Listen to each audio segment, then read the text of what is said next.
Hi, in this course I'm going to talk to you very deeply about the 4 triggers of addiction and also the 3 traps of addiction. So before we get into it, you might remember what those 4 triggers were in the last video. They are fear, resentment, selfishness, and dishonesty. Whether or not you've watched that last video, I'm going to catch you up to speed, and we're going to talk deeply about what these 4 things are and where they come from and what they have to do with addiction in the first place. But first I want to back up and talk a little bit more about the experience of the addict. What is the difference between someone who has an addiction and someone who doesn't? What's the difference between someone who doesn't have an addiction yet and someone who doesn't at all? Well, there are some differences, but ultimately by the end of this video, what I hope you recognize is that whether or not you feel like you have an addiction at this point or not, I hope that you'll be able to understand the addict a little bit better and also see that maybe some of those things do have a home in you, and it doesn't mean you're a bad person. It doesn't mean you're doing something wrong.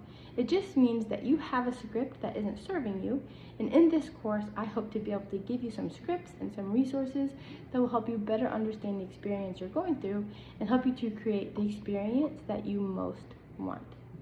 So what is the difference between someone who has an addiction and someone who doesn't? Or like I said, someone who doesn't yet.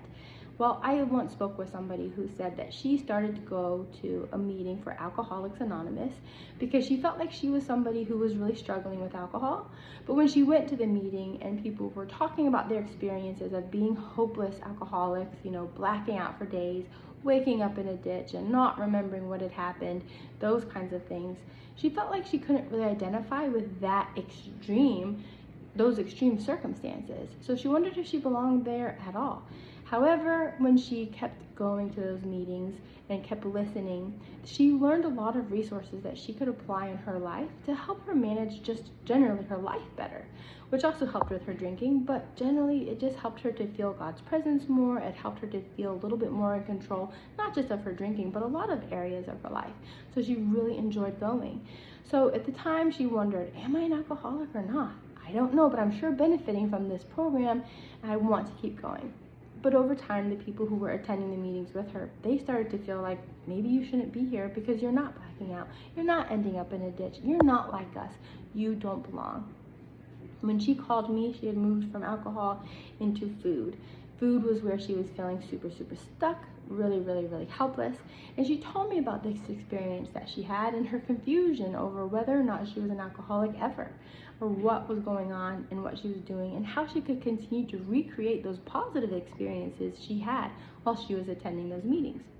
And what I explained to her is that really the only difference between someone who is a hopeless addict and someone who may be on their way is just kind of time. So let me back up a little bit more and give you this perspective. Imagine being a child and realizing, hey, when you're sad and then you go and have a lollipop, you feel a little bit better. It brings a little bit of comfort to you. When you're angry and then all of a sudden a puppy comes up to you and the puppy's licking your face and you just feel that anger melt away, that feels really good. Now in our life, we start to make connections between I feel this way, it's really uncomfortable, and then we'll make connections with, well, that made me feel a little bit better. Maybe it's unwinding with a show at night. Maybe it's having a cup of coffee in the morning. Maybe it's a glass of wine before bed. Maybe it's a walk outside in the woods. You can recognize already things in your life that when you don't feel well, when you feel uncomfortable, when you're emotionally dysregulated, there are a series of things that you can do to feel better. Now, imagine going through really horrific trauma. Now, if you're watching this video and you're feeling stuck in your life, I'm guessing you probably have some traumatic experiences that you could reflect back on immediately. Because often when we find ourselves in this behavioral loop where we can't stop doing the things that we mean to stop doing, there's always an underlying issue. There's some traumatic event. There's other things in our life where we have extreme emotional dysregulation, and we are treating that emotional dysregulation by going to the thing that we know will give us some comfort. Now, our spirits are magnificent things, and they have expansive needs just like our body does. Our bodies, we need to eat every day. We need to get rest. There are things we need to do for our body to be okay. Our spirits are no different. There are things we need to do in order to be okay. The mix-up, though, happens when we have these spiritual needs that need to be met, and then we use physical things to make them better. Now again, I know puppy kisses can be amazing. I know ice cream can be amazing. And I know all of these things that you know can help you feel better in a time of stress or crisis. These are good things, and often they are gifts from a very loving God. However, the problem happens when we turn to them over and over and over again and forget that we can turn to God and really find that true relief. So what happens over time for the addict is that, well, honestly, they started out just like anybody else did. They moved through life and had things happen that weren't comfortable, and then they reached for something that would make them feel a little bit better. But when they found themselves in these times of trauma, when things were really broken, their sense of peace, their sense of reality of what the world around them is, their sense of safety, whatever it is, when that breaks, and they have that desperation to bring back that sense of safety, comfort, peace, control, they go to the thing that they know will make them feel better. And that can change over time. But theirs is just the desperate reach to feel better. And so what's the difference between the addict and the non-addict? Well, we're all kind of doing the same thing in our lives. We're regulating our emotional state the best that we know how. Now, we were made by a very loving Heavenly Father who intended to be with us in this life's journey. He gave us resources and opportunities to come to Him so that He could help us through this mortal experience of extreme frustration, sadness, grief, and all of these things. He knew that we would have those experiences, and He wanted to give us resources that would help us to feel better. But it doesn't always come with a playbook, right? We don't always have the instruction manual to our bodies or to our spirits or how to best move through this experience. And so we can get it confused sometimes. And so again, what is the difference between the addict and the non-addict? Well, really it's just time. And so what's really happening is we move through our life and we collect these emotional experiences of being dysregulated and being in pain or grief or angry or our own guilt and shame over things that we've done, or our embarrassment and horror over things that have been done to us. We collect those over time, just living out our natural life. That's the natural course of life. The addict is someone who has become so desperate for relief that they will do anything, including turning to something that ultimately hurts them, because they know that at least for a moment it's going to give them relief, and that is just the best they know.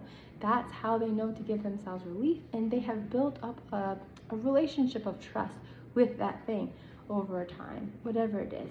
So imagine our bodies, imagine our spirits being in a place of being uncomfortable and being emotionally dysregulated, but then we reach for something physical to fix that. There are a lot of ways we can help our bodies to feel good and to feel better. For me, it was food. I was lost in the food. Sugar especially was my go-to because I knew that it was a strong stimulant that would change my emotional state very quickly.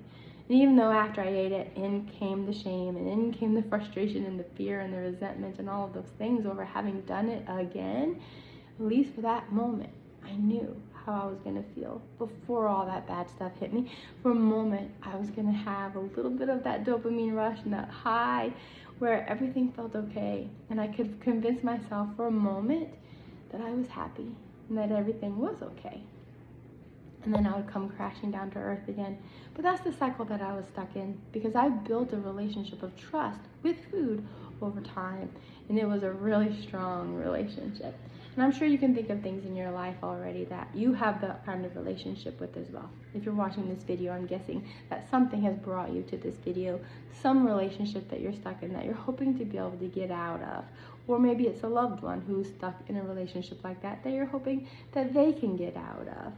But either way, what we're going to be doing here is we're going to identify those 4 triggers that really get us uncomfortable and really dysregulated emotionally and spiritually. And then once you recognize what those 4 are, you'll be able to bring a lot more self-awareness into those situations so you can really understand what's happening. And specifically, you'll be able to get a really good idea of what is in your control and what is not in your control. We'll talk about that more in the next video.